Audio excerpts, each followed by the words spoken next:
This is a pointless button. It's not a broken button, it's just fundamentally flawed. To understand why, let's take a look at the Americans with Disabilities Act of 1990, when the U.S. Congress decided to sign human empathy into law.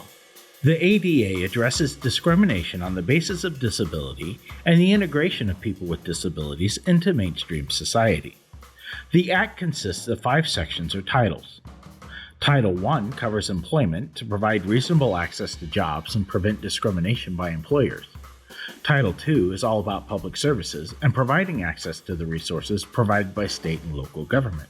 Title III is public accommodations, which covers access to buildings open to the public. Title IV covers accessibility to telecommunications, back when people actually talked to each other on the phone rather than just communicating via emoji. And Title V is a section of miscellaneous provisions, a potpourri of legal goodness. Now here, we clearly want to focus on Title III, public accommodations and services operated by private entities. It basically states that any building used by the public must be made available to those with disabilities through accessible doors, ramps, elevators, and entrances that don't make you feel like you're entering Narnia. That brings us to American University. Chartered by Congress in 1893, the university began operation in 1914. The university's main campus has 40 buildings, of which only 25 are considered to be fully accessible, and only 2 are not accessible at all. The button we're concerned with is located on the south wing of the Asbury building.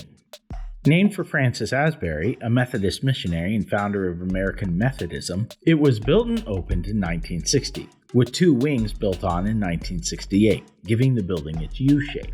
The south wing of this building contains AU Central and the Veteran Services Office, 2 entities that should be as accessible as possible. An elevator was added to the south wing sometime around 1998, but the accessibility buttons were not installed until sometime after 2004, during renovations of the south wing. While the elevator does technically provide access, there are no signs that point you to the back side of the building to that entrance, and the elevator itself brings you to the back offices rather than the front counters. Located on the ground level entrance of the south wing's second floor, like some sort of MC Escher drawing, the button operates the large outer door. The button itself works just fine. The issue is where it leads. Upon entering, you're presented with a staircase directly in front of you, or a second door that is not automated in any way.